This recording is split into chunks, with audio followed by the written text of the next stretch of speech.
In 1864, a man died in Bombay, leaving behind an empire worth 4 million British pounds. That's roughly $380 million in today's currency. His name was David Sassoon, and at the peak of his family's power, they controlled 70% of the opium flowing from India into China, more than any Western merchant house had ever achieved. Yet most people today have never heard their name. The Sassoons built one of history's most powerful commercial dynasties, spanning 3 continents and lasting nearly a century. They were called the Rothschilds of the East. Their wealth reshaped cities from Mumbai to Shanghai. But unlike the Rothschilds, the Sassoon story has been quietly erased from mainstream historical memory.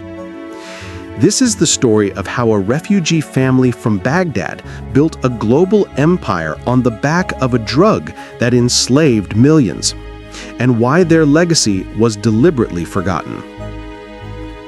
David Sassoon was born in 1792 in Baghdad, then part of the Ottoman Empire. For 25 centuries, his family had lived in Mesopotamia. His father, Sheikh Sassoon ben Saleh, served as chief treasurer to the pashas who governed Baghdad. The family held immense influence.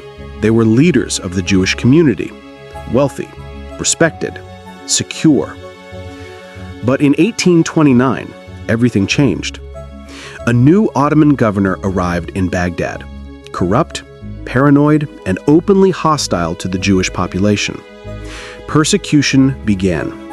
David's father died in 1830, and David knew the danger was real. He gathered his wife and 4 children and fled. First to Persia, then to the Persian Gulf port of Bushehr. Finally, in 1832, they arrived in Bombay. David Sassoon was now a refugee with no wealth, no connections, and no secure future. But he had something more valuable: language skills, commercial instinct, and an unshakable will to rebuild. Within 3 decades, his family would dominate trade across Asia. Bombay in the 1830s was the commercial jewel of British India. Cotton, textiles, spices. The East India Company had turned the port into a gateway between Europe and Asia. David Sassoon arrived at exactly the right moment. He spoke Arabic, Persian, Hebrew, and Turkish. He studied the cotton markets. He built relationships with British officials and Indian merchants alike. By the late 1830s, David Sassoon had established a modest trading firm dealing in cotton and textiles. But it was what came next that would define his dynasty: opium. Britain had a problem. Chinese goods, tea, silk, porcelain, were in enormous demand in Europe, but China refused to buy British products. The trade deficit was unsustainable. Britain's solution was simple and devastating: sell opium to China. The British East India Company cultivated vast opium fields in Bengal. The drug was processed in factories in Patna and Benares. Then it was shipped to Chinese ports, where it was sold illegally to Chinese smugglers. By the early 1800s, millions of Chinese were addicted. In 1839, the Chinese government acted. Imperial Commissioner Lin Zexu confiscated and destroyed over 1,400 tons of opium held by British merchants in Canton. Britain responded with military force. The First Opium War began in 1839 and ended in 1842 with the Treaty of Nanking. The treaty was catastrophic for China. Hong Kong was ceded to Britain. 5 Chinese ports were forced open to foreign trade. China paid massive reparations, and most importantly, for merchants like David Sassoon, the opium trade exploded. David sent his second son, Elias, to Canton in 1844 to seize the opportunity. By 1845, the family had opened an office in Shanghai. They established branches in Hong Kong, Yokohama, and Nagasaki. They built a fleet of ships, opium clippers, designed for speed and stealth. The Sassoon network was vast, efficient, and ruthlessly profitable.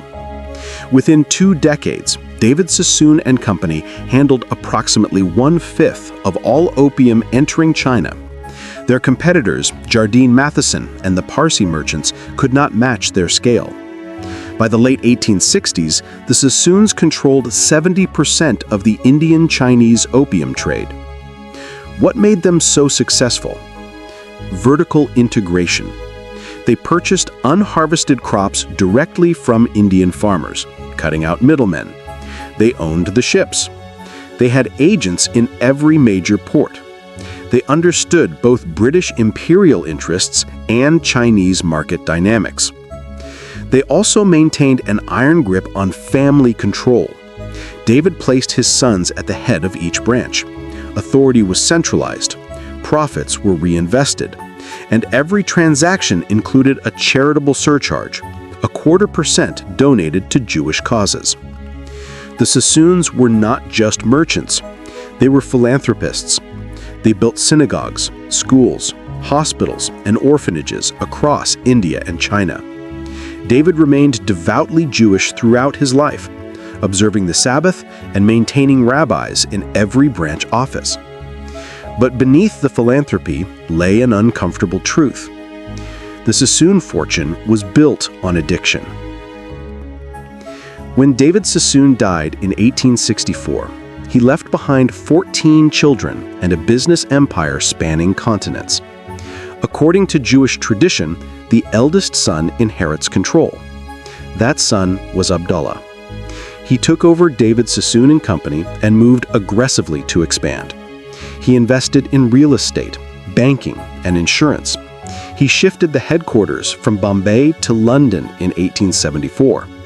He purchased mansions in England, including Ashley Park, a 16th-century country estate in Surrey. The Sassoons became friends of the British royal family. They socialized with the Prince of Wales, the future King Edward VII. They were granted British citizenship and eventually ennobled by Queen Victoria. But Abdullah's leadership created resentment. His younger brother Elias believed he deserved co-leadership. Elias had spent years in China, building the family's presence there. He felt his contributions were ignored. In 1867, just 4 years after David's death, Elias broke away and founded his own firm, E.D. Sassoon and Company.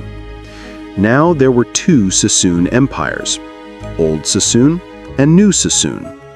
They competed fiercely. Elias declared his business philosophy in a single sentence: "Wherever David Sassoon and Company are, we will be. Whatever they trade, we can trade." Both branches thrived. Abdullah led David Sassoon and Company through what historians call its golden age. Despite economic crises in India in the 1860s, the firm survived and expanded. New investments flowed into railways, national debt instruments, and property. Elias, meanwhile, focused on China.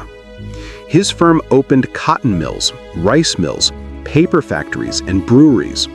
When opium profits began to decline in the late 19th century, Elias pivoted to real estate. This would prove to be the family's shrewdest move. By the turn of the 20th century, the Sassoon Empire was centered in Shanghai. The city was exploding. Foreign investment poured in. Infrastructure projects transformed the waterfront, and the Sassoons owned much of it. They acquired prime properties along the Bund, Shanghai's famous waterfront boulevard. They established companies with names like Huamao Real Estate and Shanghai Real Estate. In the 19th century, real estate profits represented only 1/19 of opium profits.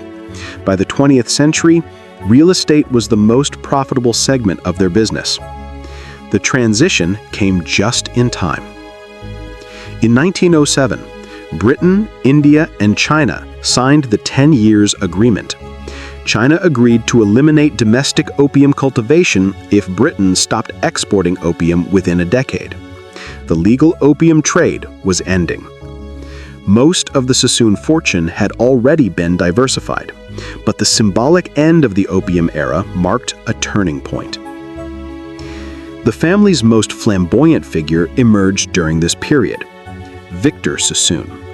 Victor was the grandson of Elias. Born in 1881, he was injured in World War I, leading some in China to call him Lame Sassoon. When he took control of E.D. Sassoon and Company in 1923, he made a bold decision. He moved the firm's headquarters from Bombay to Shanghai. He expanded aggressively.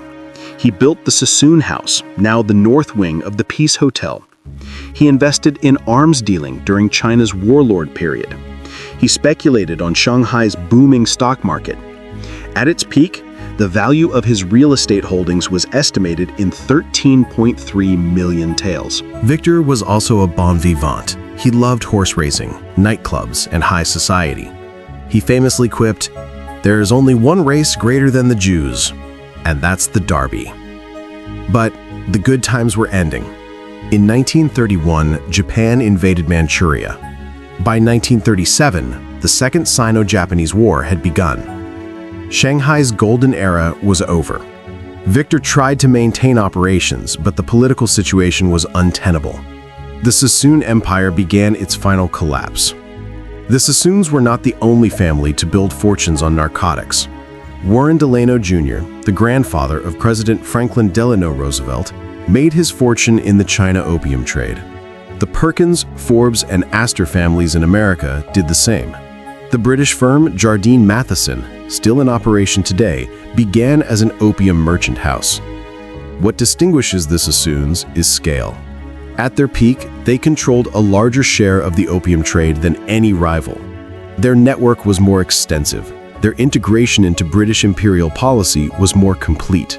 They were also Jewish, Middle Eastern refugees who rose to the pinnacle of British society, a trajectory that made them both admired and resented. Why were they forgotten? Several factors converged. First, the family's wealth dissipated rapidly. By the mid-20th century, internal disputes, poor investment decisions, and assimilation into British aristocracy had eroded their fortune.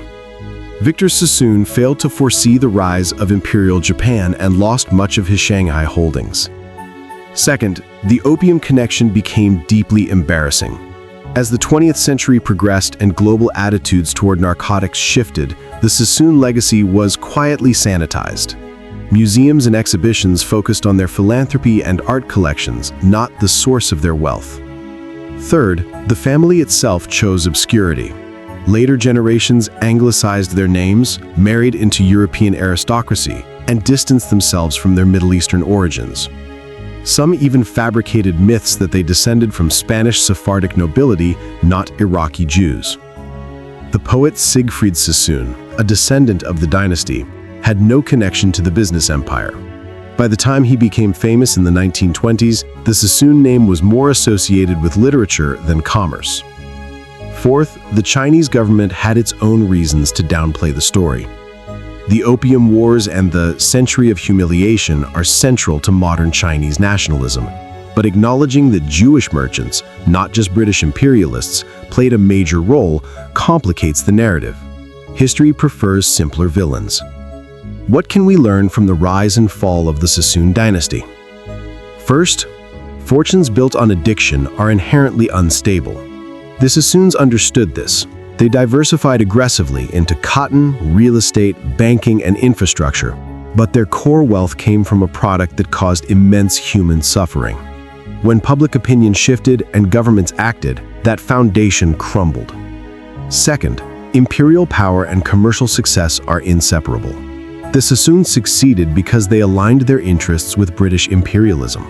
They benefited from military conquests, unequal treaties, and colonial infrastructure. When that empire declined, so did they. Third, assimilation can destroy dynasties. The Sassoons abandoned their entrepreneurial roots to become English aristocrats. They invested in country estates, horse races, and social status instead of business innovation. Within 3 generations, the commercial instinct that built the empire had evaporated. Fourth, the past is never truly buried. For over a century, the Sassoon story was obscured. But in recent years, historians have begun to excavate it. Books, exhibitions, and documentaries are reviving the narrative. The family's contributions and their crimes are being re-examined. History does not forget. It merely waits. The Sassoons were not monsters. They were refugees who rebuilt their lives in a foreign land. They were philanthropists who endowed schools and hospitals. They were pioneers of global trade. They bridged cultures and continents at a time when such networks were rare. But they were also profiteers who built their empire on the suffering of millions. The opium that made them wealthy destroyed countless Chinese families. It fueled wars. It destabilized an ancient civilization. And when it was no longer profitable, the Sassoons walked away and rewrote their legacy. Today, as we confront new questions about corporate responsibility, wealth inequality, and the ethics of global commerce, the Sassoon story offers a stark reminder. Fortunes can be built quickly. Legacies can be erased deliberately. But the moral weight of how wealth is created never truly disappears. The Sassoons were called the Rothschilds of the East, but history tried to forget them. Now you know why.